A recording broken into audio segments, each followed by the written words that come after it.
ಕೆಂಪು ಕಪ್ಪು ಬಣ್ಣದ ಹವ ಎದ್ದಿದೆ. ಚಿನ್ನಸ್ವಾಮಿ ಸ್ಟೇಡಿಯಂ ಕೂಗಿದೆ. ವಿರಾಟ ಹೊಡೆದರೆ ಗಾಳಿಯು ನಿಂತಿದೆ. ಫ್ರಾನ್ಸ್ ಹೃದಯದಲ್ಲಿ ಬೆಂಕಿ ಹೊತ್ತಿದೆ.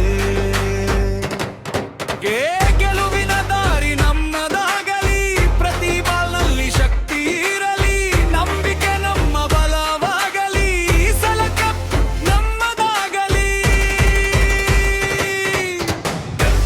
ಅಂಬದ ಜೋಶ್